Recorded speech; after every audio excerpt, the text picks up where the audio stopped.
Good afternoon.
Good afternoon. Good afternoon.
Good afternoon.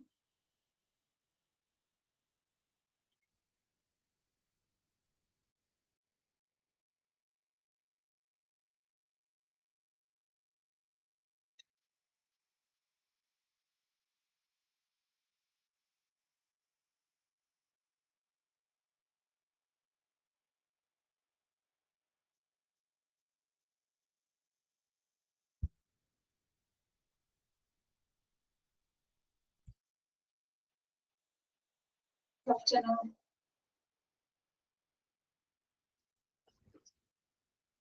Page number 18.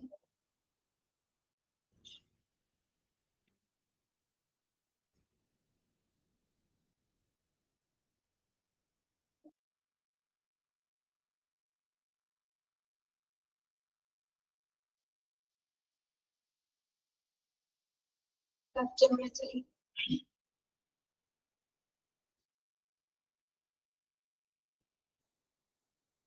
Okay.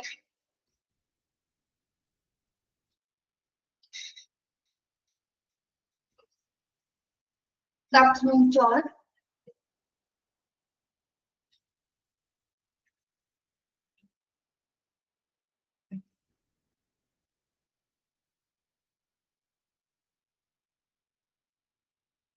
ഇന്ന് കഴിഞ്ഞ ക്ലാസ്സിൽ personal പോളിസിയുടെ ഒബ്ജക്റ്റീവ്സ് വരെ എടുത്തിരുന്നു. നെക്സ്റ്റ് നോക്കുന്നത് പേഴ്സണൽ പോളിസിയുടെ പ്രിൻസിപ്പിൾസ് ആണ്. പേഴ്സണൽ പോളിസീസിലെ പ്രിൻസിപ്പിൾസ് ആണ് നോക്കുന്നത്. നോക്കാം. First one, train everyone for the job to be done, put the right man in right place, supply the right tools and right condition of work, make the organization a coordinate team through proper coordinate and administration of various departments and divisions, provide security with opportunities and new recognition, look ahead, plan ahead for more and better things. Page number 16. Page number 16 personal പോളിസിയുടെ principles ആണ് നോക്കുന്നത്. First principle പറയുന്നത് എന്താണ്? Train everyone for the job to be done. Train everyone for the job to be done. എന്താ പറയുന്നത്? എല്ലാ സ്റ്റാഫുകളെ നമ്മൾ പരിശീലിപ്പിക്കുക അല്ലെ. ഓരോ വ്യക്തികളെയും എന്താണ് അവർ ഏതുതരം ജോബാണ് അതുമായി ബന്ധപ്പെട്ടവർക്ക് വേണ്ട രീതിയിലുള്ള പരിശീലനങ്ങൾ നൽകുക എന്നുള്ളതാണ് എന്താ പ്രിൻസിപ്പിൾസ്. ഫസ്റ്റ് പ്രിൻസിപ്പിൾ പേഴ്സണൽ പോളിസിയുടെ പ്രിൻസിപ്പിൾ എന്ന് പറയുന്നത്. ഓക്കെ, അതായത് എല്ലാവർക്കും അവരുടെ റോൾസുമായി ബന്ധപ്പെട്ടിട്ടുള്ള ഫലപ്രദമായിട്ട് അത് കൈകാര്യം ചെയ്യാൻ വേണ്ടിയിട്ട് ഓർഗനൈസേഷന്റെ എല്ലാതരം വിജയത്തിനും വേണ്ടിയിട്ട് പെർഫോം ചെയ്യുന്നതിന് വേണ്ടിയിട്ട് നല്ല രീതിയിൽ അവർക്ക് പരിശീലനം കൊടുക്കുക. Okay, train everyone for the job to be done പറയുന്നത് എന്താണ്? എല്ലാവർക്കും ജോലിയുമായി ബന്ധപ്പെട്ട നല്ല രീതിയിലുള്ള എഫക്റ്റീവ് ആയിട്ടുള്ള പരിശീലനം നൽകുക. Okay, second one, put the right man in the right place. Put the right man in the right place. ശരിയായ ഉദ്യോഗസ്ഥരെ ശരിയായ സ്ഥലത്ത് നിലനിർത്തുക അല്ലെ. ആരെയാണോ ഒരു പോസ്റ്റിലാണ് അവിടെ അവരുടെ ക്വാളിഫിക്കേഷൻസും സ്കിൽസും ഒക്കെ അനുസരിച്ചിട്ട് ഓരോരുത്തർക്കും അനുയോജ്യമായിട്ടുള്ള പ്ലേസിൽ തന്നെ ആയിരിക്കണം. അതായത് ഏതൊരു ഉദ്യോഗസ്ഥനാണോ അവന് കറക്റ്റ് പ്ലേസ് വരുന്നത് ആ ഒരു പ്ലേസിൽ തന്നെ ആയിരിക്കും. അതായത് അവരുടെ സ്കിൽസും എബിലിറ്റീസും നോക്കിയിട്ട് ശരിയായ ഉദ്യോഗസ്ഥരെ നമ്മൾ ശരിയായ സ്ഥാനത്ത് തന്നെ നിലനിർത്തുക. Okay, put the right man in the right place. Then supply the right tools and the right condition of work. Supply the right tools and the right condition of work. ഇങ്ങനെയുള്ള ടൂൾസുകളാണ് വിഭാവനം ചെയ്യേണ്ടത്. നല്ല രീതിയിലുള്ള സപ്ലൈസ് അല്ല, എല്ലാ ടൂൾസുകളും നല്ല working കണ്ടീഷൻസിലുള്ള ടൂൾസുകൾ മാത്രമായിരിക്കണം വർക്കേഴ്സിന് നമ്മൾ provide ചെയ്യേണ്ടത്. Supply the right tools and the right condition of work. ശരിയായ ഉപകരണങ്ങൾ ശരിയായ രീതിയിൽ വിതരണം ചെയ്യുക. ഓക്കെ, then fourth principle എന്ന് പറയുന്നത് make the organization a coordinate team through a proper coordinate and administration of various departments and divisions. Make the organization a coordinate team through a proper coordinate and administration of various departments and divisions. ഈ ഒരു principle എന്താണ് സൂചിപ്പിക്കുന്നത്? Proper coordinate and administration of various departments and divisions എന്ന് പറയുന്നത് എന്താണ്? അതായത് മറ്റ് departments അല്ലെ, വേരിയസ് ആയിട്ടുള്ള ഡിപ്പാർട്ട്മെന്റ്സിൽ ഉണ്ടായിരിക്കും. അതായത് വ്യത്യസ്തമായിട്ടുള്ള വകുപ്പുകളും ഡിവിഷൻസ് ആയിരിക്കും ഒരു ഓർഗനൈസേഷൻസിൽ വരുന്നത്. ആ ഇതൊരു ടീമായിട്ട് കൊണ്ട് തന്നെ അല്ലെ, അവരുമായിട്ട് ഒരു ടീമായിട്ട് എന്ന രീതിയിൽ എഫക്റ്റീവ് ആയിട്ട് പ്രവർത്തിക്കുന്നു എന്ന് ഉറപ്പാക്കുക. ഓക്കെ, അതായത് വ്യത്യസ്ത വകുപ്പുകളും ഡിവിഷനുകളും ഏകീകൃത ടീമായിട്ട് അല്ലെ ഒരു കോർഡിനേറ്റഡ് ടീമായിട്ട് വർക്ക് ചെയ്യുന്നുണ്ടെന്ന് ഉറപ്പുവരുത്തുക എന്നതാണ് അടുത്ത പ്രിൻസിപ്പിൾ എന്ന് പറയുന്നത്. Okay, make the organization coordinate team through a proper coordinate and administration of various departments and divisions. Then provide security with opportunity, incentive and recognition. Human റിസോഴ്സിന് പ്രധാനമായിട്ട് എന്താണ് നമ്മൾ പ്രൊവൈഡ് ചെയ്യേണ്ടത്? സെക്യൂരിറ്റി, വളരെയധികം സുരക്ഷിതത്വം, അല്ലെങ്കിൽ അവർക്ക് വേണ്ട അവസരങ്ങളും അല്ലെങ്കിൽ അവർക്ക് വേണ്ട ഇൻസെന്റീവ്സും റെക്കഗ്നേഷൻസ് ഒക്കെ മതിയായ രീതിയിൽ പ്രൊവൈഡ് ചെയ്യുക. ഓക്കെ, പ്രൊവൈഡ് സെക്യൂരിറ്റി വിത്ത് ഓപ്പർച്യൂണിറ്റി, ഇൻസെന്റീവ്, റെക്കഗ്നേഷൻ. ഇൻസെന്റീവ്സ് എന്ന് പറയുമ്പോൾ എന്തൊക്കെ കാര്യങ്ങൾ അതിൽ വരുന്നുണ്ട്? ഇൻസെന്റീവുകൾ എന്തൊക്കെയാണ്? ഇൻസെന്റീവ്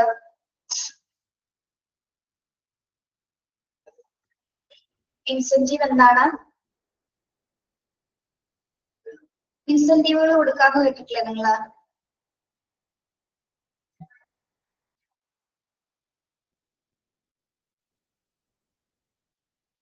യെസ്, എക്സ്ട്രാ പേയ്മെന്റ്സുകൾ അല്ലെ. Okay, yes. അപ്പോ സുരക്ഷിതത്വം, അതേപോലെ അവസരങ്ങൾ, അതോടൊപ്പം തന്നെ ഇൻസെന്റീവ്സും റെക്കഗ്നേഷൻസ് ഒക്കെ മതിയായ രീതിയിൽ അവർക്ക് പ്രൊവൈഡ് ചെയ്യുക. Then page number 16. Look ahead, plan ahead for more and better things. Last principle സൂചിപ്പിക്കുന്ന എന്താണ്? Look ahead, plan ahead for more better things. എന്താണ്? അതായത് മുന്നോട്ട് നോക്കിക്കൊണ്ട് തന്നെ കൂടുതൽ മികച്ച കാര്യങ്ങൾ ആസൂത്രണം ചെയ്യുക. പേഴ്സണൽ പോളിസിയുടെ മറ്റൊരു പ്രിൻസിപ്പിൾ എന്ന് പറയുന്നത് എന്താണ്? Look ahead, plan ahead for more better things. അതായത് നമ്മൾ മുന്നോട്ട് നോക്കിക്കൊണ്ട് തന്നെ കൂടുതൽ കാര്യങ്ങൾ, മികച്ച കാര്യങ്ങൾക്കായിട്ട് ആസൂത്രണം ചെയ്യുക എന്നതാണ് പേഴ്സണൽ പോളിസിയുടെ ലാസ്റ്റ് പ്രിൻസിപ്പിളിൽ സൂചിപ്പിക്കുന്നത്. ഓക്കെ, ഒന്നുകൂടി നോക്കാം. പ്രിൻസിപ്പിൾസ് ഓഫ് പേഴ്സണൽ പോളിസിയിൽ വരുന്നത് എന്താണ്? Train everyone for the job to be done, അല്ലെ, എല്ലാവർക്കും വേണ്ട രീതിയിലുള്ള അവരുടെ സ്കിൽസ് ഡെവലപ്പ് ചെയ്യുന്ന തരത്തിലുള്ള എല്ലാത്തരം പരിശീലനങ്ങളും നൽകുക. പിന്നെ put the right man in the right place, ശരിയായ ഉദ്യോഗസ്ഥരെ ശരിയായ സ്ഥാനത്ത് നിയമിക്കുക. supply the right tools and right condition of work, കൊടുക്കുന്ന സപ്ലൈസ് ടൂൾസുകളെല്ലാം തന്നെ വളരെ റൈറ്റ് കണ്ടീഷൻസിലുള്ള, അതായത് വർക്കിന് യാതൊരു തടസ്സങ്ങളൊന്നും വരാത്ത രീതിയിലുള്ള സപ്ലൈസസ് ആയിരിക്കണം, ടൂൾസുകൾ ആയിരിക്കണം സ്റ്റാഫുകൾക്ക് പ്രൊവൈഡ് ചെയ്യേണ്ടത്. Okay, then make the organization and coordinate team through a proper coordinate and administration of various department and divisions. അതായത് എന്താണ് ഇവിടെ പറയുന്നത്? വ്യത്യസ്തമായിട്ടുള്ള ഡിപ്പാർട്ട്മെന്റ്സുകളും ഡിവിഷൻസും ഒക്കെ ഒരു ഏകീകൃത ടീമായിട്ട് അല്ലെങ്കിൽ ഒരൊറ്റ ടീമായിട്ട് എഫക്റ്റീവ് ആയിട്ട് വർക്ക് ചെയ്തുകൊണ്ട് തന്നെ പ്രവർത്തിക്കണമെന്നുണ്ടെന്ന് ഉറപ്പുവരുത്തുക. ഓക്കെ, അതായത് ടീം കോർഡിനേഷനിലൂടെ തന്നെ ഓർഗനൈസേഷൻ വർക്ക് ചെയ്യുന്നുണ്ടെന്ന് കൂടി പേഴ്സണൽ പോളിസിയുടെ ഭാഗമായിട്ട് നമ്മൾ ഉറപ്പുവരുത്തേണ്ടതാണ്. Then provide security with opportunity, incentive and recognition, അല്ലെ, സ്റ്റാഫുകൾക്ക് വേണ്ട രീതിയിലുള്ള സുരക്ഷിതത്വവും ഓപ്പർച്യൂണിറ്റീസും ഇൻസെന്റീവ്സും റെക്കഗ്നീഷൻസ് ഒക്കെ പ്രൊവൈഡ് ചെയ്യുക. Then അവിടുത്തെ പ്ലാനുകൾ ആസൂത്രണം ചെയ്യുന്ന സമയത്ത് look ahead, plan ahead for more and better things, അതായത് നമ്മൾ മുന്നോട്ട് നോക്കിക്കൊണ്ട് തന്നെ കൂടുതൽ മികച്ച കാര്യങ്ങൾ ചെയ്യുന്നതിനായിട്ട് ആസൂത്രണം ചെയ്യുക അല്ലെങ്കിൽ പ്ലാൻ ചെയ്യുക എന്നതാണ് പേഴ്സണൽ പോളിസിയുടെ പ്രധാന പ്രിൻസിപ്പിൾസ് ആയിട്ട് പറയുന്നത്. ഓക്കെ, മനസ്സിലായോ?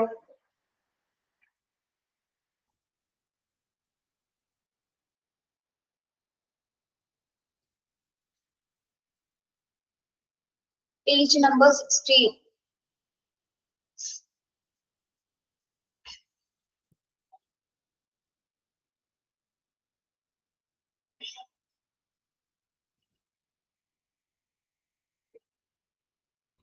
പ്രിൻസിപ്പൽസ് ഒന്ന് പെട്ടെന്ന് വായിച്ചു നോക്കിയേ.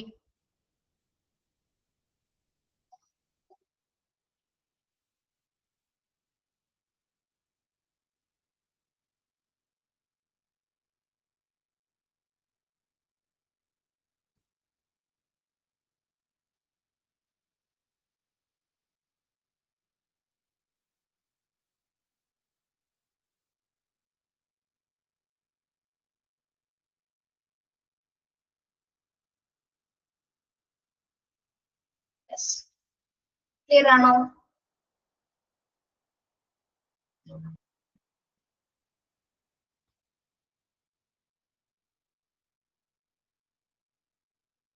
Next one, essential characteristics of a personal policy. ഈ പേഴ്സണൽ പോളിസിയുടെ ക്യാരക്ടറിസ്റ്റിക്സ് എന്തൊക്കെയാണ്, പ്രധാന സവിശേഷതകൾ എന്തൊക്കെയാണ്? ഓക്കെ, നോക്കാം. It should be clear, positive, yearly എന്നാണ് നമ്മുടെ ടെക്സ്റ്റിൽ കിടക്കുന്നത്. പോസിറ്റീവ് ആണ് കഴിഞ്ഞിട്ട് ഏത് സെന്റൻസ് ആണ് കിടക്കുന്നത്, ഏത് വേർഡാ കിടക്കുന്നത്? Okay, positive and early understood by each and every employee of the organization. It should be in written form, it should be in local language also, and it should be ordered to preserve it against loss. Then it must be reasonably stable but not rigid. It should be a result of the careful analysis of all the available facts, and it should be uniform throughout the organization. It must provide two-way communication system between management and employees. Personal പോളിസിയുടെ പ്രധാന സവിശേഷതകൾ, അതിന്റെ characteristics എന്താണ്, അതിന്റെ സ്വഭാവം എങ്ങനെയാണ്? It should be clear, positive എന്നാണ് പറയുന്നത്. അതായത് പേഴ്സണൽ പോളിസി എന്നവിടുത്തെ ഓരോ സ്റ്റാഫുകളെ സംബന്ധിച്ചിടത്തോളം നമുക്ക് കൃത്യമായിട്ട് മനസ്സിലാക്കുന്നതായിരിക്കണം, കൃത്യമായ രീതിയിൽ ക്ലിയർ കട്ട് ആവുന്ന രീതിയിലായിരിക്കുന്നത് മനസ്സിലാക്കാൻ പറ്റുന്നത്. ഓക്കെ, ആ ഒരു രീതിയിലായിരിക്കണം അത് എഴുതപ്പെടുന്നത്. അത് ഓരോ വ്യക്തികൾക്കും പേഴ്സണലി നല്ല രീതിയിൽ മനസ്സിലാവുന്ന രീതിയിലായിരിക്കണം അത് എഴുതപ്പെടേണ്ടത്. ഓക്കെ, അതായത് ഓരോ ഓർഗനൈസേഷനിലെ എംപ്ലോയീസിനെ കൃത്യമായിട്ടുള്ള രീതിയിൽ ക്ലിയർ ആയിട്ടും പോസിറ്റീവായിട്ട് അണ്ടർസ്റ്റാൻഡ് ചെയ്യുന്ന തരത്തിലായിരിക്കണം അത് എഴുതപ്പെടേണ്ടത്. ഓക്കെ, അതുകൊണ്ട് അതായത് വ്യക്തമായിട്ട് മനസ്സിലാവുന്ന രീതിയിലായിരിക്കണം പേഴ്സണൽ പോളിസികൾ എഴുതപ്പെടേണ്ടത്. Okay, it should be in written form. ഇതെങ്ങനെയായിരിക്കണം തയ്യാറാക്കേണ്ടത്? should be written form ആണ്. എന്താണ് written form? ഇതൊരു രേഖാമൂലമുള്ള രൂപത്തിലായിരിക്കണം. പേഴ്സണൽ പോളിസികൾ നമ്മൾ തയ്യാറാക്കപ്പെടേണ്ടത് എങ്ങനെയാണ്? രേഖാമൂലമാണ്. റിട്ടേൺ ഫോമിലായിരിക്കണം ഇത് തയ്യാറാക്കേണ്ടത്. Okay, yes. It should be in local language also. It should be in local language also. എന്താ പറയുന്നത്? ലോക്കൽ ലാംഗ്വേജ് എന്ന് ഉദ്ദേശിക്കുന്നത് എന്തുകൊണ്ടാണ്? എന്തുകൊണ്ടാണ് ലോക്കൽ ലാംഗ്വേജ് എന്ന് ഉദ്ദേശിക്കുന്നത് ഇവിടെ? യെസ്, അണ്ടർസ്റ്റാൻഡബിൾ ആണ് അല്ലെ? എല്ലാവർക്കും, എല്ലാ എംപ്ലോയീസിനും ഒരേപോലെ തന്നെ മനസ്സിലാകുന്ന രീതിയിലായിരിക്കും ഒരു ലോക്കൽ ലാംഗ്വേജിലായിരിക്കണം അത് ക്രിയേറ്റ് ചെയ്യുന്നത്. Okay, then it should be generally known to all those who are interested. It should be generally known to all those who are interested. എന്താ പറയുന്നത്? അതായത് താല്പര്യമുള്ള എല്ലാവർക്കും തന്നെ ഇത് പൊതുവെ അറിയുന്നതായിരിക്കണം. അതായത് ഓരോ എംപ്ലോയീസിനും, ഇൻട്രസ്റ്റഡ് ആയിട്ടുള്ള ഓരോ എംപ്ലോയീസിനും പേഴ്സണൽ പോളിസീസിനെ പറ്റി അത് ജനറൽ ആയിട്ട് മനസ്സിലാക്കുന്ന രീതിയിലായിരിക്കണം അത് എഴുതപ്പെടേണ്ടത്. ഓക്കെ, അതായത് താല്പര്യമുള്ള എല്ലാവർക്കും പൊതുവെ അറിയാവുന്ന തരത്തിലായിരിക്കണം ഇത് എഴുതപ്പെടേണ്ടത്. Okay, yes. It should be written in order to preserve it against loss. It should be written in order to preserve it against loss. ഇവിടെ എന്താ പറയുന്നത്? ഇത് ഈ പേഴ്സണൽ പോളിസി നമ്മൾ രൂപീകരിച്ചിരിക്കുന്നത് എന്തിനു വേണ്ടിയിട്ടാണ്? ഇതിലുള്ള ഓരോ റൂൾസും നമ്മൾ പാലിക്കാൻ വേണ്ടിയിട്ടാണ് അല്ലെ? ഇതിൽ ഓരോ റൂൾസും ഓരോ എംപ്ലോയീസും പാലിക്കാൻ വേണ്ടിയിട്ടാണ് നമ്മൾ ഇത് ക്രിയേറ്റ് ചെയ്തിരിക്കുന്നത്. അപ്പൊ അതിനാൽ തന്നെ എന്താണ് ഇത്തരം ഈ പേഴ്സണൽ പോളിസിയിലെ റൂൾസും പ്രൊസീജിയേഴ്സും ഒക്കെ തന്നെ എന്താ അത് നഷ്ടപ്പെടാതിരിക്കാനായിട്ട് വേണ്ടിയായിരിക്കണം ഇത് എഴുതപ്പെടേണ്ടത്. ഓക്കെ, നമ്മൾ ഈ പോളിസികൾ ഓൾറെഡി ക്രിയേറ്റ് ചെയ്ത് വെച്ചിരിക്കുന്നത് എന്താണ്? ഇതിൽ തന്നെ ഇത് നോക്കിയിട്ടുള്ള ഒരു ഫോളോ ചെയ്തിട്ടുള്ള ഒരു സമീപനമായിരിക്കണം എംപ്ലോയീസുകൾ സ്വീകരിക്കേണ്ടത്. ഓക്കെ, should be അതുകൊണ്ടാണ് അതിന് പറയുന്നത് പ്രിസർവ് ചെയ്തിരിക്കണം. അതായത് എഴുതപ്പെട്ടിരിക്കുന്ന എല്ലാ ലോസും അംഗീകരിക്കുന്ന തരത്തിലായിരിക്കണം എംപ്ലോയീസുകൾ പ്രവർത്തിക്കേണ്ടത്. Okay, then it must be reasonably stable but not rigid. It must be reasonably stable but not rigid. എന്താണ് റീസണബിളി സ്റ്റേബിൾ എന്ന് പറയുന്നത്? അത് സ്ഥിരതയുള്ളതായിരിക്കണം, എന്നാൽ റിജിഡ് ആവാൻ പാടില്ല. റിജിഡ് എന്ന് പറയുന്നത് എന്താണ്? റിജിഡ് എന്ന് പറയുന്നത് എന്താണ്? കർശനമാകരുത് അല്ലെ? വളരെ നമുക്ക് സ്റ്റേബിൾ സ്ഥിരതയുള്ള പോളിസീസ് ആയിരിക്കണം. വളരെ കർശനമായിട്ടുള്ള നിയന്ത്രണങ്ങളോ പോളിസികളോ ആയിരിക്കും ഇതിൽ വരേണ്ടത്, പേഴ്സണൽ പോളിസിയിൽ ക്രിയേറ്റ് ചെയ്യേണ്ടത്. നമ്മൾ ഫസ്റ്റ് പോയിന്റ് പറഞ്ഞത് എന്താണ്? എല്ലാവർക്കും, എല്ലാ എംപ്ലോയീസിനും വളരെ ക്ലിയർ ആയിട്ട് മനസ്സിലാവുന്ന, എല്ലാവർക്കും പാലിക്കാൻ പറ്റുന്ന തരത്തിലുള്ള നിബന്ധനകളും കാര്യങ്ങളും ആയിരിക്കും എന്തിൽ വരേണ്ടത്? പേഴ്സണൽ പോളിസീസിൽ വരേണ്ടത്. അതിനാൽ തന്നെ അത് എങ്ങനെയുള്ളതായിരിക്കണം? വളരെ റിജിഡ് ഫോമിലാണോ തയ്യാറാക്കേണ്ടത്? അല്ല, കുറച്ചും കൂടി റീസണബിൾ സ്റ്റേബിൾ ആയിട്ടുള്ള രീതിയിലായിരിക്കും ഇത് തയ്യാറാക്കേണ്ടത്. Okay, then it should be the result of careful analysis of all the available facts. It should be the result of the careful analysis of all the available facts. എന്താ പറയുന്നത് ഇവിടെ?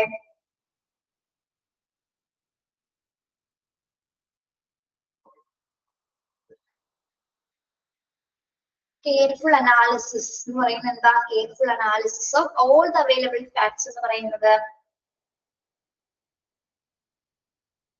അതായത് ലഭ്യമായിട്ടുള്ള എല്ലാ വിവരങ്ങളുടെയും സൂക്ഷ്മ പരിശോധനയുടെ ഭാഗമായിട്ടായിരിക്കണം ഇത്.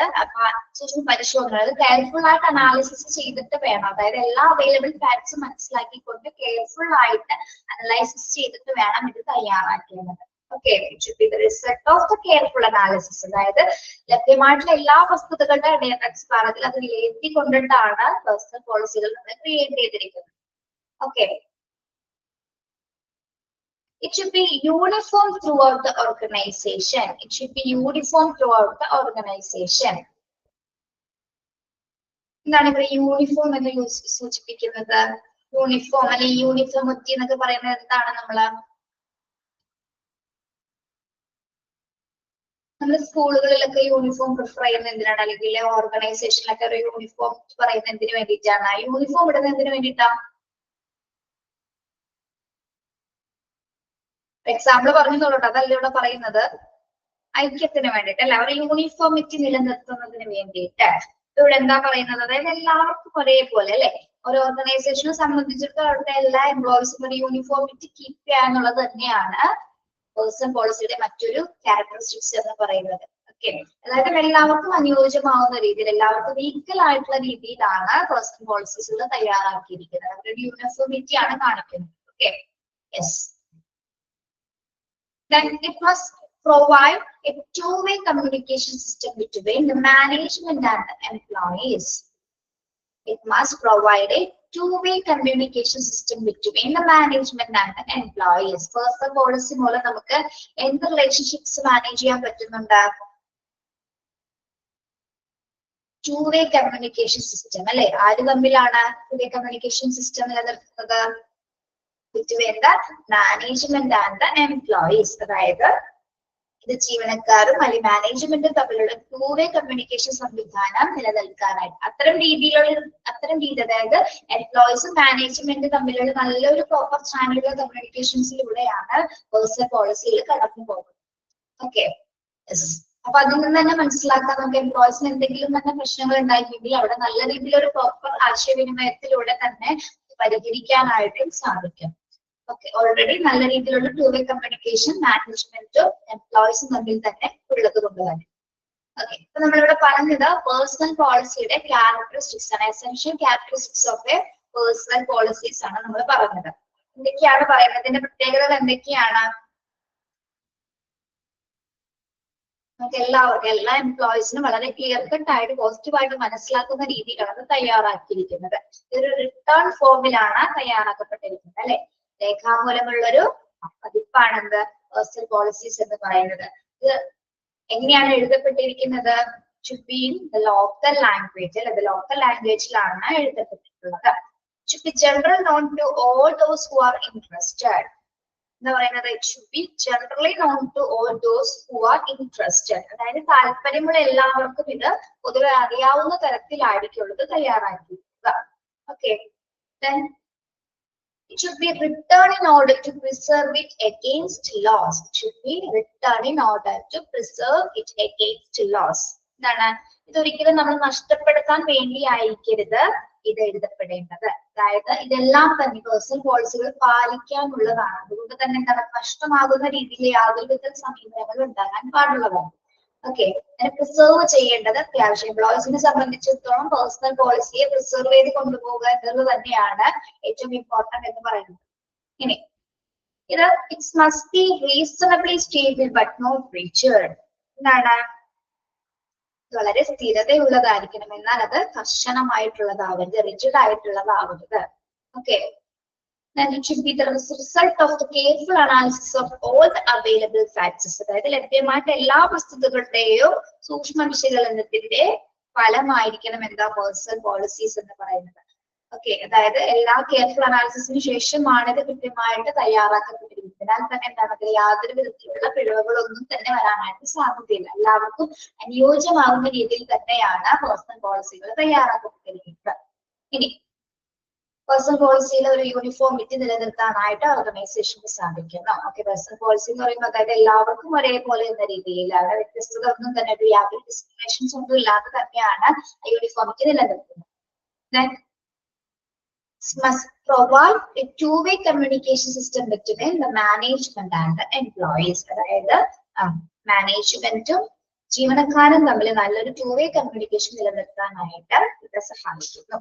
ഓക്കെ, ഇതൊക്കെയാണ് എന്താ പേഴ്സണൽ പോളിസിയുടെ ക്യാരക്ടറിസ്റ്റിക്സ് എന്ന് പറയുന്നത്. മനസ്സിലായോ?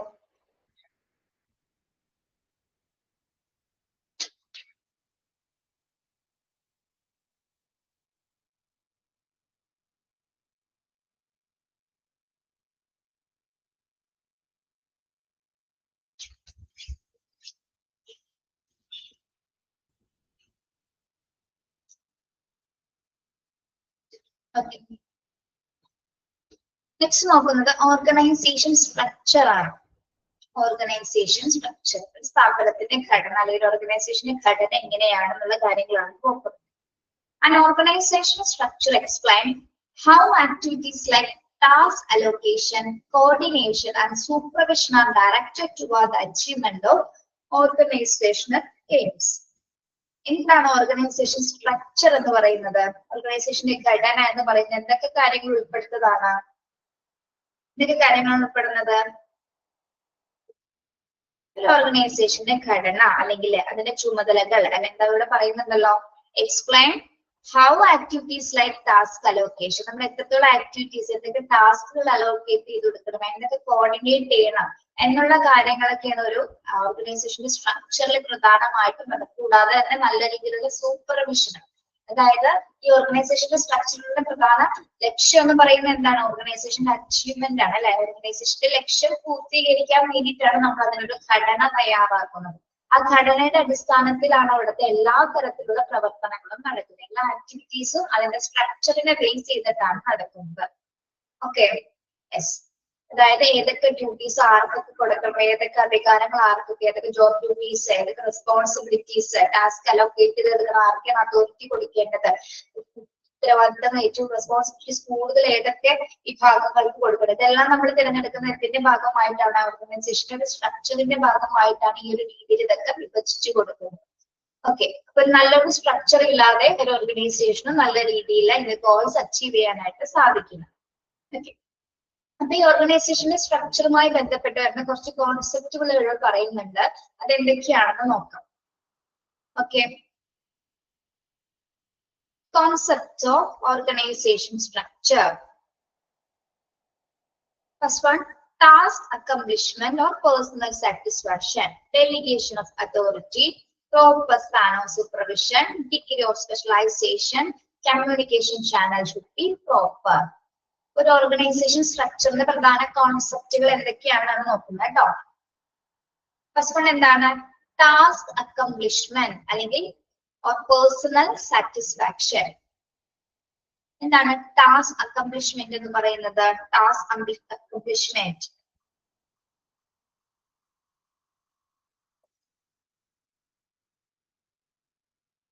ടാസ്ക് കംപ്ലീഷൻ ആണ് അല്ലെ. അതായത് ടാസ്ക് പൂർത്തീകരണമാണ് അല്ലെ. അതായത് കൊടുക്കുന്ന ഓരോ ടാസ്കുകൾ കൃത്യമായിട്ട് വിഭജിച്ചു കൊടുക്കുന്ന ഏതുതരം ടാസ്കുകളാണെങ്കിലും എന്താണ് വളരെ ഭംഗിയായിട്ട് പൂർത്തീകരിക്കുക. ഭംഗിയായിട്ട് എന്ന് പറയുമ്പോൾ എന്താണ്? സാറ്റിസ്ഫാക്ഷനോട് കൂടി അല്ലെ. ഓരോ സ്റ്റാഫുകൾ, ഓരോ എംപ്ലോയീസിന്റെ സംതൃപ്തിയോട് കൂടി അത് തീർക്കണമെങ്കിൽ എന്താണ്? നല്ല രീതിയിൽ പൂർത്തി നമ്മൾ സാറ്റിസ്ഫൈഡ് ആയിട്ട് തീർക്കുന്ന കാര്യങ്ങളാണ് ഏറ്റവും നല്ല രീതിയിൽ വരുന്നത് അല്ലെ. നമ്മൾ ഇഷ്ടമില്ലാതെ ചെയ്യുന്ന കാര്യങ്ങൾ എന്താണ്? അത്രക്ക് സാറ്റിസ്ഫാക്ഷനും പെർഫെക്ഷനും ഉണ്ടായിരിക്കില്ല. ഓക്കെ, അപ്പൊ ഓർഗനൈസേഷന്റെ ഫസ്റ്റ് കോൺസെപ്റ്റ്, സ്ട്രക്ചറിന്റെ ഫസ്റ്റ് കോൺസെപ്റ്റ് എന്ന് പറയുന്നത് ടാസ്ക് അക്കംപ്ലിഷ്മെന്റ് ആണ് അല്ലെങ്കിൽ പേഴ്സണൽ സാറ്റിസ്ഫാക്ഷൻ. ടാസ്ക് പൂർത്തീകരണം അല്ലെങ്കിൽ സ്റ്റാഫ് സാറ്റിസ്ഫാക്ഷൻ ആണ്. ഓക്കെ, ദെൻ അടുത്തത് delegation of authority. Delegation of authority. It is the delivery by an individual to another the right to act, to take decision, to requisition resources, to give direction, to others to act and execute other tasks in order to fulfill job responsibility. എന്താണ് delegation of authority എന്ന് പറയുന്നത്? നമ്മൾ hospital വാർഡൊക്കെ പഠിച്ചിട്ട് delegation എന്നൊരു വാക്ക് പഠിച്ചിട്ടുണ്ട്. Delegation of authority എന്ന് പഠിച്ചിട്ടുണ്ട്. എന്താണ് അവിടെ ഉദ്ദേശിക്കുന്നത്? ആരാണ് ഈ ഡെലിഗേഷൻ ഓഫ് അതോറിറ്റി എന്ന് പറയുന്നത്? അതായത് ഒരു ജോലിയുടെ ഉത്തരവാദിത്തങ്ങൾ നിറവേറ്റുന്നതിനും അതുമായി ബന്ധപ്പെട്ട അതിന്റെ തീരുമാനങ്ങൾ എടുക്കുന്നതിനും അതിന്റെ വിഭവങ്ങൾ, റിസോഴ്സസുകൾ ആവശ്യാനുസരണം പ്രൊവൈഡ് ചെയ്യുന്നതിനും മറ്റുള്ളവരുടെ പ്രവൃത്തികളും മറ്റുള്ള ജോലികളിൽ നമ്മൾ അതുമായി ബന്ധപ്പെട്ടുള്ള കാര്യങ്ങളും അല്ലെങ്കിൽ ഒരാൾക്ക് മാത്രമായിട്ട് കുറച്ച് ഉത്തരവാദിത്തങ്ങൾ കൊടുക്കുകയാണ് അല്ലെ. ഒരു പ്രതിനിധി സംഘം എന്നൊക്കെ പറയും അല്ലെ. അതോറിറ്റി കൊടുക്കാന്ന് പറഞ്ഞാൽ എന്താണ്?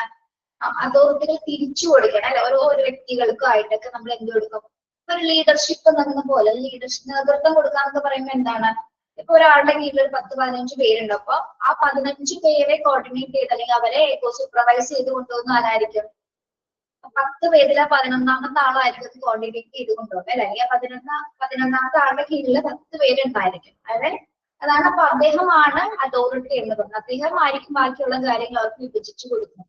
ഓക്കെ, അതായത് ഓരോരുത്തരുടെ ടാസ്കുകൾ എക്സിക്യൂട്ട് ചെയ്ത് കൊടുക്കുന്നത്, എന്തൊക്കെ കാര്യങ്ങൾ ചെയ്യണം അതുമായി ബന്ധപ്പെട്ട റെസ്പോൺസിബിലിറ്റീസും ഓർഡേഴ്സ് ഒക്കെ വിഭജിച്ചു കൊടുക്കുന്നതാണ് ഡെലിഗേഷൻ ഓഫ് അതോറിറ്റി എന്ന് പറയുന്നത്. Okay, yes.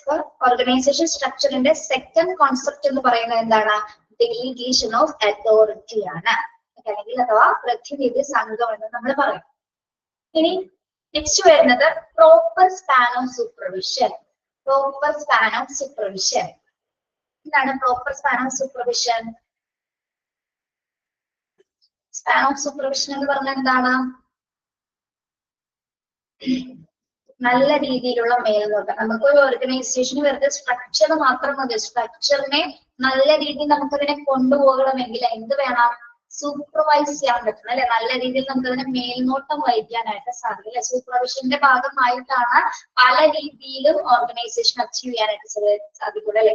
ഇപ്പൊ നമ്മള് എന്തെങ്കിലും നടക്കുന്ന സമയത്ത് ഇപ്പൊ സ്കൂളിലൊക്കെ നോക്കുകയാണെങ്കിൽ കുട്ടികളില് വീക്കായിട്ടാണ് സ്റ്റഡീസ് പോകുന്നതെങ്കിൽ എന്താണ് അതിനെ സൂപ്പർവൈസ് ചെയ്യുന്നതിന് ടീച്ചേഴ്സിന്റെ ക്ലാസ്സുകളൊക്കെ വളരെ മോശമായിട്ട് പോകുന്നു വിചാരിക്കും. അവരെ സൂപ്പർവൈസ് ചെയ്യാനായിട്ട് ആര് വരും? ഇതിന്റെ ഹെഡ് ഓഫ് ദ പൊസിഷനിലുള്ള ഒരാളായിരിക്കും പറയുന്നത് ഇങ്ങനെയല്ല. അപ്പൊ നമുക്ക് കുറച്ചുകൂടി കോൺഫിഡൻസ് തന്നുകൊണ്ട് കുറെ കാര്യങ്ങൾ ഈസി ആക്കാണ് കുറെ മെത്തേഡ്സുകൾ പറഞ്ഞ് നമ്മളെ സൂപ്പർവൈസ് ചെയ്യും അല്ലെ? അതായത് നിലവിലുള്ളതിൽ നിന്ന് മാറ്റം വരുത്താൻ വേണ്ടിയിട്ടാണ് നമ്മൾ എന്ത് കൊടുക്കുന്നത്? സൂപ്പർവിഷൻ കൊടുക്കുന്നത്. അപ്പം ഇവിടെ ഓർഗനൈസേഷനെ സംബന്ധിച്ചിടത്തോളം എന്താണ് പ്രോപ്പർ സ്ഥാനം സൂപ്പർവിഷൻ എന്ന് പറഞ്ഞാൽ മേൽനോട്ടം കൊടുക്കുമ്പോൾ സൂപ്പർവിഷൻ കൊടുക്കുമ്പോൾ നല്ല രീതിയിലായിരിക്കും പ്രോപ്പർ ആയിട്ടുള്ള രീതിയിലായിരിക്കണം ഓർഗനൈസേഷന്റെ സ്ട്രക്ചറിനെ നമ്മൾ എന്ത് ചെയ്യേണ്ടത്? സൂപ്പർവൈസ് ചെയ്യേണ്ടത്. Okay, yes. ഇനി the degree of specialization. Degree of specialization എന്താണ്? ഡിഗ്രി ഓഫ് സ്പെഷ്യലൈസേഷൻ എന്ന് പറയുന്നത് സ്പെഷ്യലൈസ്ഡ് ആയി എന്നൊക്കെ പറയുന്നത് എന്ത് കാര്യത്തിലാണ് നമ്മൾ സ്പെഷ്യലൈസ്ഡ് ആയി എന്നൊക്കെ പറയുന്നത്? എന്തുകൊണ്ടാണ് ഒരാൾ സ്പെഷ്യലൈസ്ഡ് ആയി എന്ന് നമ്മൾ പറയുന്നത്? എങ്ങനെ അയാളായി? സ്പെഷ്യലൈസ്ഡ് എങ്ങനെയായി എന്ന് നോക്കാം. Under specialization, limited duties are performed regularly and repeatedly. From the personal point of view, specialization makes the learning of job routine easier and turns the worker into an expert in his job. അല്ലെ? നമ്മളിപ്പോ ആദ്യം ഒരു സ്ഥാപനത്തിൽ ജോലി ചെയ്തെന്ന് വിചാരിക്കാം അല്ലെ? നമ്മൾ റെഗുലർ ആയിട്ട് കുറച്ച് ജോലികൾ ചെയ്യുന്നുണ്ട്. നമ്മൾ പിന്നീട് എന്താണ് ഇത് റിപ്പീറ്റ് ചെയ്ത് വർഷങ്ങളോളം കണ്ടിന്യൂ ചെയ്യും അല്ലെ? വർഷങ്ങളോളം കണ്ടിന്യൂ ചെയ്തതിന് ശേഷം നമ്മളിൽ എന്ത് വരും?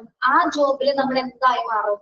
എക്സ്പേർട്ട് ആയിട്ട് മാറും അല്ലെ? അതായത് ആ ജോബിലുള്ള എല്ലാ കാര്യങ്ങളും സ്പെഷ്യലൈസ്ഡ് ആയിട്ട് നമ്മൾ പഠിക്കും അല്ലെ? അപ്പൊ അതിൽ എന്തായി മാറുന്നു എന്നാണ് നമ്മൾ മനസ്സിലാക്കേണ്ടത്? എക്സ്പേർട്ട് ആയി മാറുന്നു അല്ലെ? അതായത് ഒരു പെർട്ടിക്കുലർ ജോബ് സ്റ്റാർട്ട് ചെയ്യുന്ന സമയത്ത് നമുക്ക് ഒന്നും അറിയില്ല. പിന്നീട് വർഷങ്ങളോളം പരിശ്രമങ്ങൾക്ക് ശേഷം അല്ലെങ്കിൽ നമ്മളുടെ പെർഫോമൻസിന്റെ അടിസ്ഥാനത്തിൽ നമ്മൾ എന്തായി മാറും? നമ്മള് എക്സ്പേർട്ട് ആയിട്ട് മാറും. അങ്ങനെ മാറുന്നതിനാണ് നമ്മള് ഡിഗ്രി ഓഫ് സ്പെഷ്യലൈസേഷൻ എന്ന് പറയുന്നത്. അത്തരം സിറ്റുവേഷൻസിലാണ് നമ്മൾ ഓർഗനൈസേഷനിലെ ഓരോ ആൾക്കാരെ പ്രമോഷൻ എന്നൊക്കെ പറഞ്ഞ് മുകളിലേക്ക് സ്ഥാനങ്ങളിലേക്ക് ഉയർത്താറില്ലേ? എന്തുകൊണ്ടാണ് അങ്ങനെ കൊടുക്കുന്നത്? ആള് ആ ഫീൽഡിൽ സ്പെഷ്യലൈസ്ഡ് ആയിട്ടുണ്ട്, എക്സ്പേർട്ട് ആയെന്നുള്ളത് വ്യക്തമായിട്ട് കമ്പനിക്ക് മനസ്സിലാക്കിയത് കൊണ്ടാണ് ആളെ ഹയർ പ്രമോഷൻസിലേക്ക് ആളെ പ്രമോട്ട് ചെയ്ത് വിടുന്നത്. ഓക്കെ, യെസ്, മനസ്സിലായോ?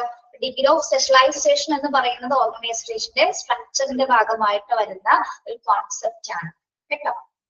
മനസ്സിലായോ?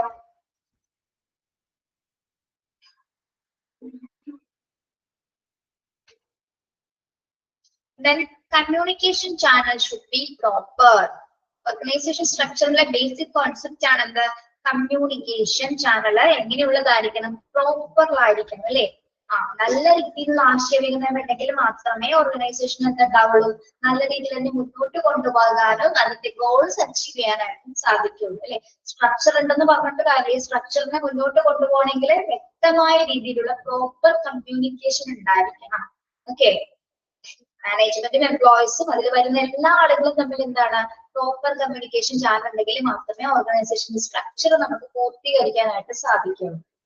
ഓക്കെ, യെസ്, നമ്മൾ പറഞ്ഞത് കോൺസെപ്റ്റ് ഓർഗനൈസേഷൻ സ്ട്രക്ചർ ആണ്. ഇതിലെ കോൺസെപ്റ്റുകൾ ഏതൊക്കെയാണ് വരുന്നത്? ഒരു ഓർഗനൈസേഷൻ സ്ട്രക്ചറിനെ സംബന്ധിക്കുന്ന കോൺസെപ്റ്റുകൾ ഏതൊക്കെയാണ്? Task accomplishment or personal satisfaction അല്ലെ? ടാസ്ക് പൂർത്തീകരണവും അല്ലെങ്കിൽ എന്താണ് പേഴ്സണൽ സംതൃപ്തി അല്ലെ സ്റ്റാഫുകളുടെ സംതൃപ്തിയുമാണ് അതിന്റെ ഏറ്റവും ഇമ്പോർട്ടന്റ് ആയിട്ടുള്ള ഭാഗം എന്ന് പറയുന്നത്.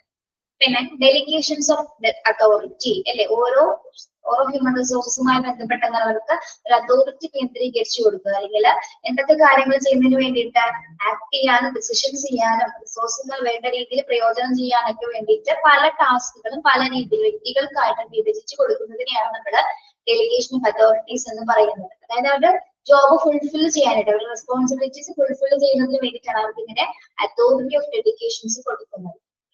Then proper span of supervision ഉണ്ടായിരിക്കണം. ഓർഗനൈസേഷന്റെ സ്ട്രക്ചർ നല്ല രീതിയിൽ കൊണ്ടുപോകണമെങ്കിൽ നല്ല രീതിയിൽ സൂപ്പർവിഷൻ ഉണ്ടായിരിക്കണം, നല്ല രീതിയിൽ മേൽനോട്ടം ഉണ്ടായിരിക്കണം. ദെൻ ഡിഗ്രി ഓഫ് സ്പെഷ്യലൈസേഷൻ, അവിടെ വർക്ക് ചെയ്യുന്ന എല്ലാവരിലും എന്ത് സംഭവിക്കണം ശരിക്കും സ്പെഷ്യലൈസ്ഡ് ആയിട്ടുള്ള ആളുകളായിട്ട് മാറണമെങ്കിൽ, അതായത് ഓർഗനൈസേഷൻ സ്ട്രക്ചറിന്റെ ഏറ്റവും ബേസിക് ആയിട്ടുള്ള മറ്റൊരു കാര്യമാണ് എന്താ, അവിടെ വർക്ക് ചെയ്യുന്നവര് എക്സ്പേർട്ട് ആയിട്ട് മാറണം. അല്ലെങ്കിൽ മാത്രമേ അത് നല്ല സ്ട്രക്ചറിൽ പോകുന്നുണ്ടെന്ന് നമുക്ക് തിരിച്ചറിയാൻ സാധിക്കും, അല്ലെ? എങ്കിൽ മാത്രമേ അവിടെ അച്ചീവ്മെന്റ്സ് ഉണ്ടാവുകയുള്ളൂ. Okay. Then communication channel should be proper ആയിട്ടുള്ള ഒരു കമ്മ്യൂണിക്കേഷൻ ചാനൽ ഓർഗനൈസേഷൻ സ്ട്രക്ചറിന്റെ ബേസിക് കോൺസെപ്റ്റ് ആയിട്ട് നമുക്ക് പറയാവുന്നതാണ്. ഓക്കെ. യെസ്, നിങ്ങൾ ഇത് പഠിക്കുമ്പോഴേ ഇതിന്റെ ഈ എക്സ്പ്ലനേഷൻസ് പഠിക്കണ്ട. First one concept of organization എന്ന് പറഞ്ഞ് പഠിക്കുമ്പോൾ ടാസ്ക് അക്കംപ്ലിഷ്മെന്റ് എന്ന് പഠിക്കാം, delegation of authority, proper span of supervision, degree of specialization, communication channel should be proper. അത്രയും ഹെഡ് പോയിന്റ്സ് ആയിട്ട് പഠിക്കാം കേട്ടോ, എക്സ്പ്ലനേഷൻസ് പഠിക്കണ്ട. അതൊക്കെ ഇരിക്കാം. എന്താണെന്ന് അറിയാലോ നമുക്ക് പറഞ്ഞത്. ഈ ഹെഡ് പോയിന്റ്സുകൾ മാത്രം ഓർത്തുക. നമുക്ക് ഒബ്ജക്റ്റീവ് ടൈപ്സ് ആയതുകൊണ്ടാണ് അങ്ങനെ പറഞ്ഞത് കേട്ടോ. ഇൻ കേസ് എക്സ്പ്ലനേഷൻസിന് ക്വസ്റ്റ്യൻ ചോദിക്കുന്ന ഭാഗങ്ങളാണെങ്കിൽ ഞാനത് പറഞ്ഞാൽ അതിനനുസരിച്ച് പഠിച്ചു പോയാൽ മതി. ഓക്കെ, ക്ലിയർ ആണോ കോൺസെപ്റ്റ്?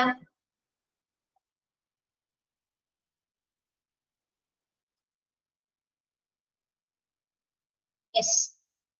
അപ്പൊ നമ്മൾ പഠിച്ചത് ഓർഗനൈസേഷന്റെ സ്ട്രക്ചറും കോൺസെപ്റ്റ് ആണ്. ഇനി നോക്കുന്നത് എന്താണ്? ഹ്യൂമൻ റിസോഴ്സ് പ്ലാനിംഗ് ആണ്, അല്ലെ? Human resource planning.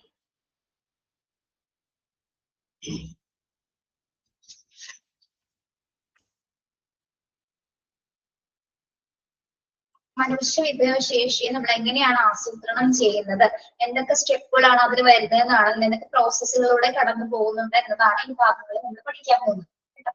എന്താണ് ഹ്യൂമൻ റിസോഴ്സ് പ്ലാനിംഗ് എന്ന് ആദ്യം നോക്കാം.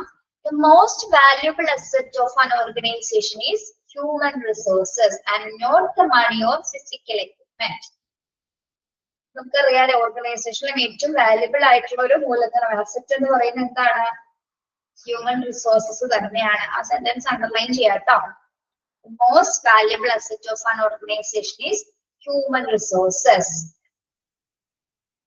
മണിയോ ഫിസിക്കൽ എക്യുപ്മെന്റ്സോ ഒന്നും അല്ല, ആരാണ്? മനുഷ്യ വിഭവം തന്നെയാണ് ഓരോ ഓർഗനൈസേഷനിലെ ഏറ്റവും മൂല്യവത്തായിട്ടുള്ള മൂലധനം എന്ന് പറയുന്നത്. Okay, yes. അപ്പൊ അത് പ്ലാൻ ചെയ്യുമ്പോൾ നമ്മൾ ഏറ്റവും കൂടുതൽ ഇമ്പോർട്ടൻസ് കൊടുത്ത് തന്നെ ആയിരിക്കണം അതിനെ പ്ലാൻ ചെയ്തെടുക്കേണ്ടത്. Okay. Human resources or manpower planning is a process with which a management determines how an organization should move from its current manpower position to its desired manpower position. So the planning in management strives to the right number and the right kind of people at the right place at the right time to do things which result in both organization and individual receiving the maximum long range of benefit. So എന്തിനാണ് നമ്മൾ human resource planning നടത്തുന്നത്? ഒരു സ്ഥാപനത്തിന്റെ ലക്ഷ്യം കൈവരിക്കുന്നത് തന്നെയാണ് അതിന് ഏറ്റവും ഇമ്പോർട്ടന്റ് എന്ന് പറയുന്നത്. ഒരു സ്ഥാപനത്തിന്റെ ഒരു ഓർഗനൈസേഷന്റെ ലക്ഷ്യം കൈവരിക്കുക എന്നത് തന്നെയാണ് ഹ്യൂമൻ റിസോഴ്സ് പ്ലാനിങ്ങിന്റെ ഏറ്റവും അടിസ്ഥാന ഘടകം എന്ന് പറയുന്നത്.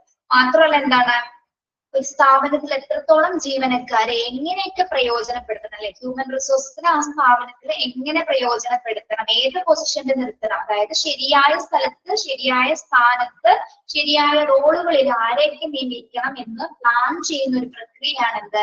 ഹ്യൂമൻ റിസോഴ്സ് പ്ലാനിംഗ് എന്ന് പറയുന്നത്. ഓക്കെ, എന്താണ് ഒരു ഓർഗനൈസേഷനെ സംബന്ധിച്ചിടത്തോളം ഏറ്റവും വാല്യുബിൾ അസറ്റ് ആണ് ഹ്യൂമൻ റിസോഴ്സ് എന്ന് പറയുന്നത്, അല്ലെ? അപ്പൊ അവരെ പ്ലാൻ ചെയ്യുക അല്ലെങ്കിൽ അത്തരത്തിലുള്ള ആൾക്കാരെ പ്ലാൻ ചെയ്തെടുക്കുക എന്ന് പറയുന്ന ഏറ്റവും ഇമ്പോർട്ടന്റ് ആയിട്ടുള്ള ഫാക്ടറാണ്. അതായത് ഓർഗനൈസേഷൻ ലക്ഷ്യങ്ങൾ കൈവരിക്കുന്നതിനായിട്ട് എത്രത്തോളം ജീവനക്കാരെ നമുക്ക് പ്രയോജനപ്പെടുത്താം, അല്ലെങ്കിൽ ശരിയായ സ്ഥാനത്ത് ശരിയായ സ്ഥലത്ത് ശരിയായ ആളുകളെ ശരിയായ റോളുകളിൽ നിയമിക്കുന്ന പ്രക്രിയയാണ് നമ്മൾ എന്ത് പറയുന്നത്? ഹ്യൂമൻ റിസോഴ്സ് പ്ലാനിംഗ് എന്ന് പറയുന്നത്. ഓക്കെ, ഇപ്പൊ വായിച്ചതിന്റെ സാരാംശമാണ് ഇപ്പൊ പറഞ്ഞത്. മനസ്സിലായോ എന്താണ് ഹ്യൂമൻ റിസോഴ്സ് പ്ലാനിംഗ് എന്ന്?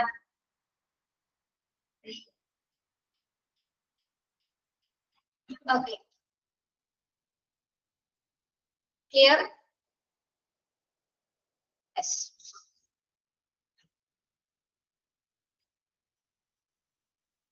Yes. ഇപ്പൊ നമ്മളിവിടെ പ്ലാൻ ചെയ്യുന്നു എന്ന് പറഞ്ഞു, അല്ലെ? ഇനി ഏതൊക്കെ രീതിയിലാണ് ഈ പ്ലാനിങ് നടക്കുന്നത്? Process of human resource planning. ഏതൊക്കെ പ്രോസസ്സിലൂടെയാണ് ഈ മനുഷ്യ വിഭവശേഷിയെ കണ്ടെത്തുന്നതിനുള്ള ആസൂത്രണം നടക്കുന്നത്? എങ്ങനെയൊക്കെയാണ്? ഫസ്റ്റ് സെന്റൻസ് അണ്ടർലൈൻ ചെയ്യണം, ഇമ്പോർട്ടന്റ് ആണ്, അതുകൊണ്ടാണ് പറഞ്ഞത്. ക്വസ്റ്റ്യൻ ഉണ്ട് കേട്ടോ. Cash is the most valuable asset in an organization. അങ്ങനെ ക്വസ്റ്റ്യൻസ് പല ക്വസ്റ്റ്യൻ പേപ്പറിൽ കണ്ടിട്ടുണ്ട്. Okay, yes. നെക്സ്റ്റ്, ഈ പ്രോസസ് ഇമ്പോർട്ടന്റ് ആണ്, അത് പഠിക്കണം. Process of human resource planning. ഈ ഹ്യൂമൻ റിസോഴ്സ് പ്ലാനിങ് എന്ന് പറയുന്നത് മൾട്ടി സ്റ്റെപ്സിലൂടെയാണ്. ഓരോ സ്റ്റെപ്പിലൂടെയല്ല ഒരു മനുഷ്യ വിഭവശേഷിയെ നമ്മൾ കണ്ടെത്തുന്നത്. പല സ്റ്റെപ്സുകളിലൂടെ, പല പ്രോസസ്സിലൂടെ കടന്നു പോയിട്ടാണ് ഹ്യൂമൻ റിസോഴ്സിനെ നമ്മൾ സെലക്ട് ചെയ്യുന്നത്. ഓക്കെ, അതുകൊണ്ട് തന്നെയാണ് it's a multi step process എന്ന് പറയുന്നത്. ഓക്കെ, ഓരോ പ്രോസസ്സിന്റെ ഹെഡ്ലൈൻസ് ഞാൻ വായിക്കാം, നോക്കൂ.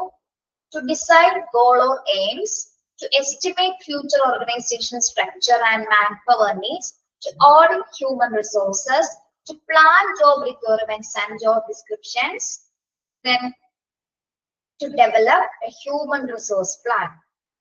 Okay, നമുക്ക് ആദ്യത്തെ നോക്കാം. ഹ്യൂമൻ റിസോഴ്സ് പ്ലാനിങ്ങിന്റെ ഫസ്റ്റ് പ്രോസസ് എന്ന് പറഞ്ഞാൽ എന്താണ്? നമ്മൾ എന്ത് കാര്യം ചെയ്യുമ്പോൾ നമ്മുടെ ആദ്യത്തെ ഫസ്റ്റ് പ്രോസസ് എന്തായിരിക്കും? അതിനൊരു എയിം ഉണ്ടായിരിക്കും, അതിന് ലക്ഷ്യം ഉണ്ടായിരിക്കും. To decide or goals or AIIMS.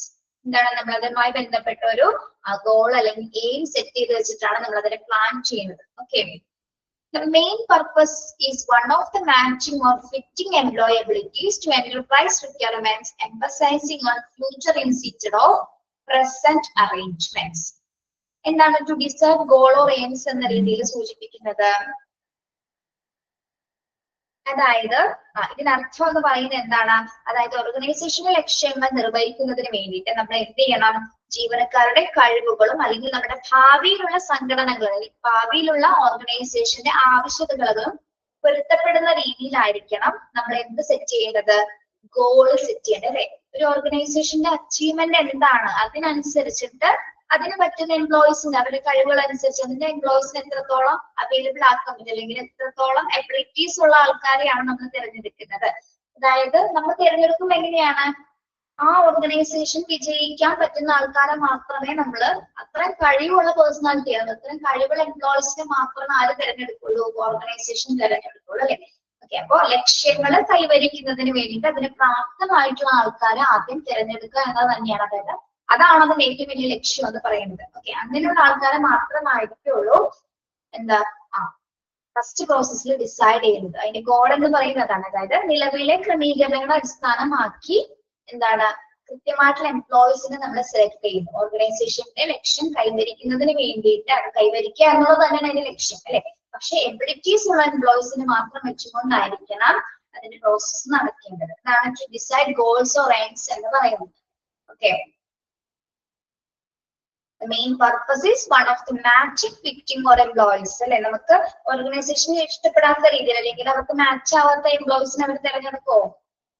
എബിലിറ്റീസും സ്കിൽസും ഒന്നും ഇല്ലാത്ത ആൾക്കാരെ തിരഞ്ഞെടുക്കുമോ? നമ്മള് കഴിവുകളില്ലാത്ത എംപ്ലോയീസിനെ തിരഞ്ഞെടുക്കുമോ? ഇല്ല, അല്ലെ? ഒരു കമ്പനിയുടെ ലക്ഷ്യം എന്താണ്? അത് കൈവരിക്കാൻ സാധിക്കുന്ന തരത്തിലുള്ള കഴിവുള്ള ആൾക്കാരെ മാത്രമാണ് നമ്മൾ ഇവിടെ തിരഞ്ഞെടുക്കുന്നത്. അല്ലെ? Okay, so that's first step എന്ന് പറയുന്നത് to decide goal or aim എന്ന് പറയുന്നത്. ഓക്കെ, മനസ്സിലായോ? ഫസ്റ്റ് പോയിന്റ്, ഫസ്റ്റ് പ്രോസസ് മനസ്സിലായോ? യെസ്. നിങ്ങൾ പൊതുവെ മിണ്ടാത്തവരാണോ? എനിക്കറിയില്ല കേട്ടോ, അതൊന്ന് ചോദിച്ചതാ. പൊതുവെ ജസ്റ്റ് ഇങ്ങനെ കമന്റുകൾ മാത്രം അയച്ചു പോകുള്ളൂ, അങ്ങനെയാണോ എന്ന് അറിയില്ല നിങ്ങളുടെ നേച്ചർ. പക്ഷെ ബാക്കി ടീച്ചേഴ്സ് പറഞ്ഞു നല്ല ബാച്ചാണോ, നല്ല കുട്ടികളാണോ, നല്ല റെസ്പോൺസ് ആണെന്ന് പറഞ്ഞു. പക്ഷെ എന്ത് ചോദിച്ചാലും അത് മിണ്ടൂല. എന്തെങ്കിലുമൊക്കെ ഒരു കമ്പോ ജസ്റ്റ് ഒരു കമന്റ് ചെയ്ത് പോവാന്നല്ലാതൊന്നും സംസാരിക്കില്ല. അതുകൊണ്ട് വിഷയമാണ് കേട്ടോ. സെക്കൻഡ് പ്രോസസ് എന്താണ്? Estimate future organisation structure and manpower needs. To estimate future organisation structure and manpower needs. Second process എന്താണ്?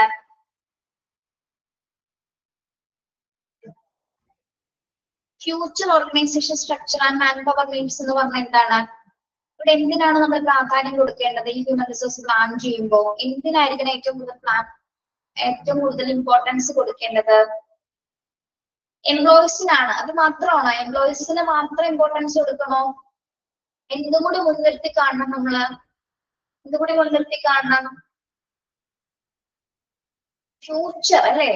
Estimate the future organisation structure. ഓർഗനൈസേഷന്റെ ഫ്യൂച്ചർ കൂടി മുൻതൂക്കം കൊടുത്തിട്ടായിരിക്കണം നമ്മള് മാൻ പവർ നീഡ്സിന് അംഗീകരിച്ചു കൊടുക്കേണ്ടത്. അതായത് നിലവിലുള്ള ഓർഗനൈസേഷന്റെ ഭാവി ആവശ്യങ്ങൾ കൂടി നിർണ്ണയിക്കുന്ന തരത്തിലായിരിക്കണം നമ്മള് മാൻ പവേഴ്സിന്റെ ആവശ്യം കൂടി അവിടെ മനസ്സിലാക്കിയെടുക്കേണ്ടത്.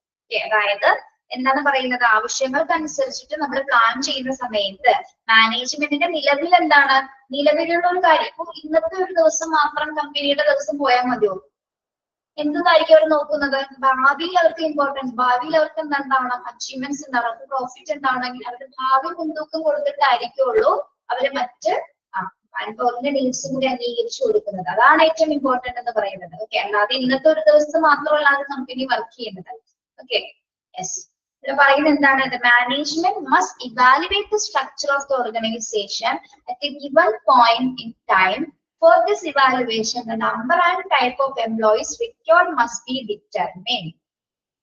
എന്താ പറയുന്നത്? ഓർഗനൈസേഷന്റെ സ്ട്രക്ചർ മാനേജ്മെന്റ് ഇവാലുവേറ്റ് ചെയ്യുന്ന സമയത്ത് കൃത്യമായിട്ട് എന്ത് മനസ്സിലാക്കാൻ സാധിക്കും? ഭാവി മുൻതൂക്കം അല്ലെങ്കിൽ ഫ്യൂച്ചർ എക്സ്പാൻഷൻ കൂടി മനസ്സിലാക്കിക്കൊണ്ടായിരിക്കുള്ളൂ ബാക്കി എംപ്ലോയീസിന്റെ ആവശ്യകതകൾ കൂടി അവർക്ക് ഇമ്പോർട്ടൻസ് കൊടുക്കുന്നത്. അതായത് ഭാവിയിൽ വരുന്ന ആവശ്യകതകൾ കൈവരിക്കുന്ന രീതിയിലായിരിക്കുള്ളൂ ബാക്കിയുള്ള മനുഷ്യ വിഭവശേഷിയെ തിരഞ്ഞെടുക്കുന്നത്. Okay, yes.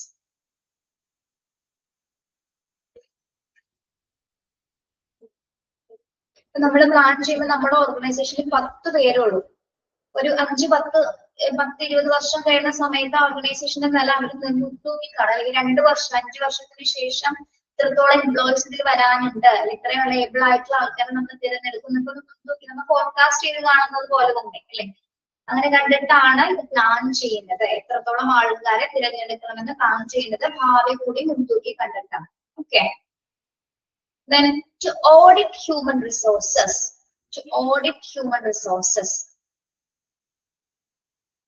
Once the future human resources needs are estimated, the next step is to decide the present supply of manpower resources.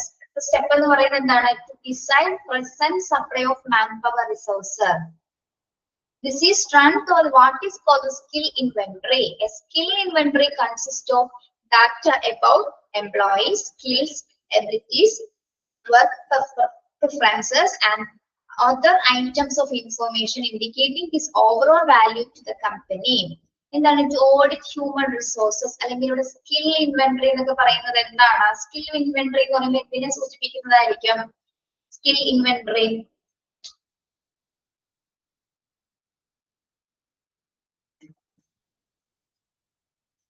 അപ്പൊ നമ്മുടെ സെക്കൻഡ് പ്രോസസ്സിൽ എന്താണ്? നമ്മുടെ ഭാവി ആവശ്യങ്ങളൊക്കെ കണക്കാക്കി അല്ലെ? ഭാവി ആവശ്യങ്ങൾ, അതായത് നമ്മുടെ ഫ്യൂച്ചറിൽ എത്രത്തോളം എംപ്ലോയീസ് വേണം എന്നുള്ള കാര്യങ്ങളൊക്കെ നമ്മൾ തീരുമാനിച്ചതിന് ശേഷം പിന്നെ വരുന്ന എന്താണ്? ഒരു സ്കിൽ ഇൻവെന്ററി നടക്കുകയാണ്. സ്കിൽ ഇൻവെന്ററി ചെയ്യാന്ന് പറഞ്ഞാൽ എന്താണ്? എന്തൊക്കെ കാര്യങ്ങളാണ്? സ്കിൽ ഇൻവെന്ററി ചെക്ക് ചെയ്യുന്നതിലൂടെ നമുക്ക് എന്തൊക്കെ മനസ്സിലാക്കാൻ പറ്റും? സ്കിൽ ഇൻവെന്ററിയില് abilities and skills about employees അല്ലെ? എംപ്ലോയീസിന്റെ സ്കിൽസ് നോക്കാൻ, അതായത് ആ ഡാറ്റ പരിശോധിക്കുമ്പോൾ നമുക്ക് അവർക്ക് എത്രത്തോളം എബിലിറ്റീസ് ഉണ്ട്, എന്തൊക്കെ സ്കിൽസുകൾ ഉണ്ട്, എത്രത്തോളം പെർഫോം ചെയ്യാൻ പറ്റുന്നവരാണെന്ന് നമുക്ക് അത് നോക്കിക്കഴിഞ്ഞാൽ അത് വിലയിരുത്താൻ സാധിക്കും. ഓക്കെ, അപ്പൊ നമ്മൾ എന്ത് ചെയ്യും? ഭാവിയിലുള്ള റോളുകൾ കൂടി അവിടെ മുൻതൂക്കി കാണും അല്ലെ?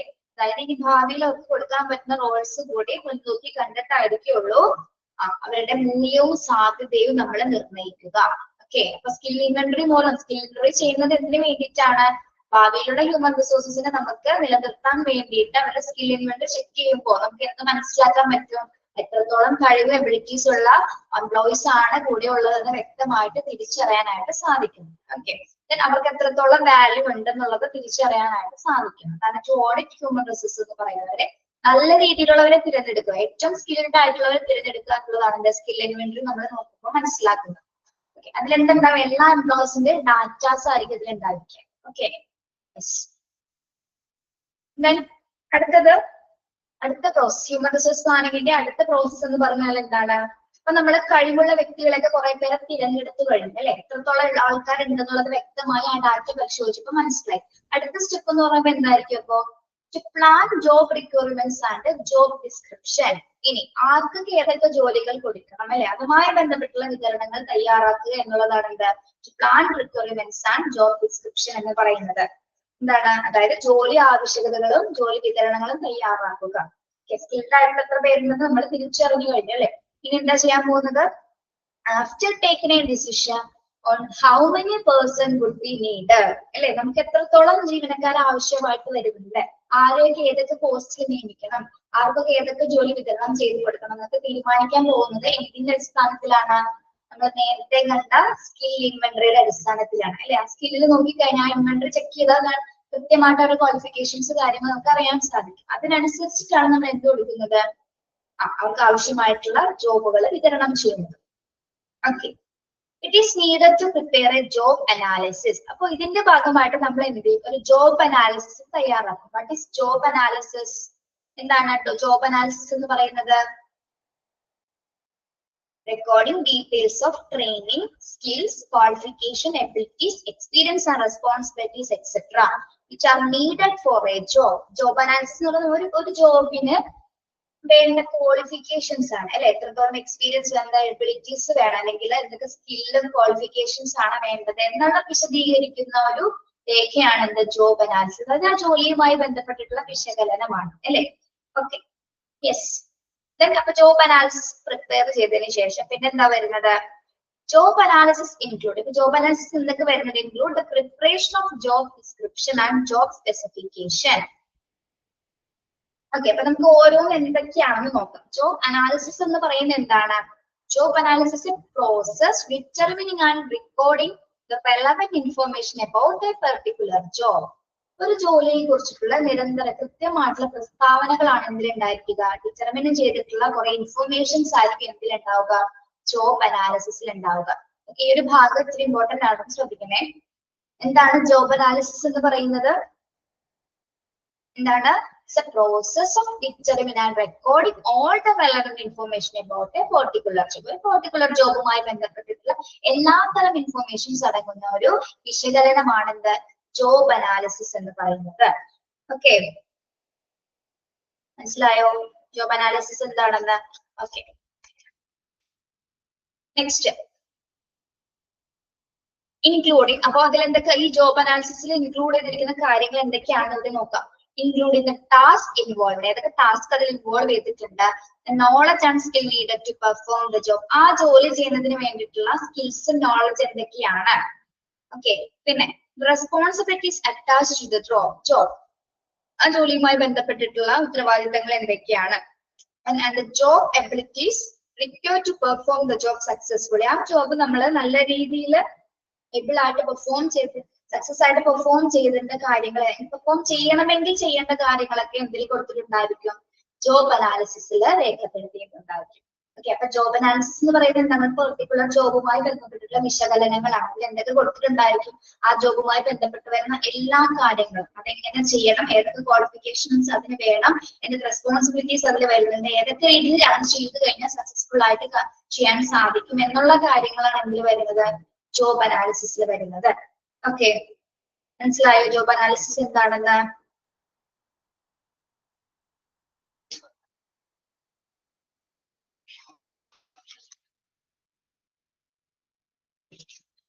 യെസ്. ഇനി ജോബ് റിക്വയർമെന്റ്സ് എന്ന് പറഞ്ഞാൽ എന്തായിരിക്കും? അപ്പോ ജോബ് റിക്വയർമെന്റ്സ് എന്തായിരിക്കും? Job requirements are qualifications and skill needed for a certain position. ഇല്ലേ, job requirements underline ചെയ്ത് പോകാത്തതൊക്കെ.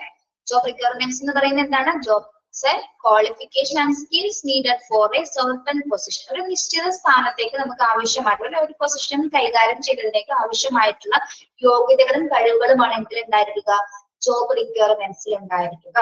ഓക്കെ, യെസ്, പഠിക്കുക. ജോബ് റിക്വയർമെന്റ് എന്ന് പറയുന്നത് എന്താണ്? qualifications and skills needed for a certain position. നമുക്ക് ഒരു പ്രത്യേക നിശ്ചിത സ്ഥാനത്തിന് വേണ്ടിയിട്ട് മാത്രമായിട്ടുള്ള യോഗ്യതകളാണ് എന്ത്, ജോബ് റിക്വയർമെന്റ്സ് എന്ന് പറയുന്നത്. Okay, yes. ഇനി ജോബ് ഡിസ്ക്രിപ്ഷൻ എന്താണ്? Job description job description is JD. നമ്മൾ അതിനെ ഷോർട്ട് ഫോമിൽ പറയുന്നത് JD എന്നാണ് കേട്ടോ. JD for job description. It's a written account that narrates the general task or the related duties and responsibilities of a position. എല്ലാം underline ചെയ്യണം. ഞാൻ തുടക്കം മുതൽ പറഞ്ഞല്ലോ, ജോബ് അനാലിസിസ് തുടങ്ങി അണ്ടർലൈൻ ചെയ്യാം. ഓക്കെ, ജോബ് ഡിസ്ക്രിപ്ഷൻ എന്താണ്? അപ്പോ ഒരു റിട്ടേൺ അക്കൗണ്ട് നറേഷൻ ആണ് അല്ലെ. അതായത് എന്തൊക്കെ കാര്യങ്ങളായിരിക്കും ജോബ് ഡിസ്ക്രിപ്ഷനിൽ കൊടുക്കുന്നത്? നമ്മളുടെ ജോലിയുമായി ബന്ധപ്പെട്ടിട്ടുള്ള ഏതൊക്കെ ടാസ്കുകളാണ്, എന്തൊക്കെ ഡ്യൂട്ടീസ് ചെയ്യണം, എന്തൊക്കെ ഉത്തരവാദിത്തങ്ങൾ ചെയ്യണം, ഏത് പൊസിഷൻ ആണ് എന്നുള്ള കാര്യങ്ങളൊക്കെ എന്തിലുണ്ടായിരിക്കും? ജോബ് ഡിസ്ക്രിപ്ഷനിൽ ഉണ്ടായിരിക്കും. ഇമ്പോർട്ടന്റ് ആണ് കേട്ടോ. അപ്പൊ JD പഠിക്കുക. JD എന്താണ്? Job description. ജോബ് അനാലിസിസ് എന്ന് പറയുന്നത് ആ ജോബുമായി ബന്ധപ്പെട്ടിട്ടുള്ള കംപ്ലീറ്റ് ഇൻഫോർമേഷൻസ് ആണ് അല്ലെ. പെർട്ടിക്കുലർ ജോബുമായി ബന്ധപ്പെട്ടിട്ടുള്ള കംപ്ലീറ്റ് ഇൻഫോർമേഷൻസ് ആണ്. ജോബ് റിക്വയർമെന്റ്സ് എന്ന് പറയുന്നത് എന്തൊക്കെയാണ്? Qualifications and skill needed for A certain position ആണ്. ജോബ് ഡിസ്ക്രിപ്ഷൻ എന്ന് പറയുന്നത് എന്താണ്? ആ ജോബുമായി ബന്ധപ്പെട്ടിട്ടുള്ള വിവരണങ്ങളാണ് അല്ലെ. എന്തൊക്കെയാണ് അതിൽ പറയുന്നത്? ജനറൽ ടാസ്ക് എന്തൊക്കെയാണ്, ഡ്യൂട്ടീസ് എന്തൊക്കെയാണ്, റെസ്പോൺസിബിലിറ്റീസ് എന്തൊക്കെയാണ് എന്നുള്ള കാര്യങ്ങളാണ് ഇതിൽ വരുന്നത്, JDയിൽ വരുന്നത്. ഓക്കെ, അപ്പൊ ഹ്യൂമൻ റിസോഴ്സ് പ്ലാനിങ്ങിന്റെ 4ാമത്തെ പ്രോസസ് ആണ് എന്ത്? Job requirements and job description എന്ന് പറയുന്ന ഒരു ഭാഗം. അപ്പൊ ഈ സ്കിൽ ഇൻവെന്ററി നോക്കിയിട്ടാണ് നമ്മൾ എന്ത് തിരഞ്ഞെടുക്കുന്നത്? ക്വാളിഫൈഡ് ആയിട്ടുള്ള എംപ്ലോയീസിന് നമ്മൾ ആദ്യത്തെ പ്രോസസ് കണ്ടില്ല. ആദ്യത്തെ പ്രോസസ്സായ അതായത് ഹ്യൂമൻ റിസോഴ്സിന് നമ്മൾ സ്കിൽ ഇൻവെന്ററിയിലൂടെ അവരുടെ ഡാറ്റ കഴിഞ്ഞത്, ആ ഡാറ്റയുടെ അടിസ്ഥാനത്തിലാണ് നമ്മൾ ആർക്കൊക്കെ ഏതൊക്കെ ജോലി വിതരണം കൊടുക്കുക എന്ന് തീരുമാനിക്കുന്നത്. ഓക്കെ,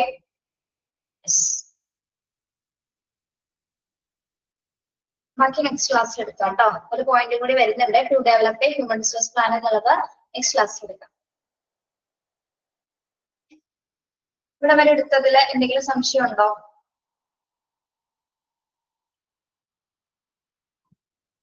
ക്ലിയർ ആണോ?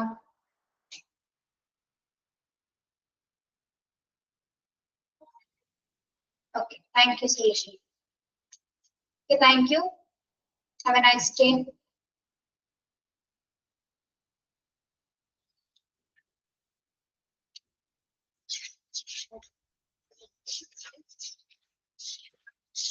നിങ്ങൾ ഡിസാസ്റ്റർ മാനേജ്മെന്റ് എന്ന ചാപ്റ്റർ ആരെങ്കിലും എടുത്തിരുന്നോ? ഡിസാസ്റ്റർ മാനേജ്മെന്റ് എടുത്തവളെ ആരെങ്കിലും എടുത്തിരുന്നോ?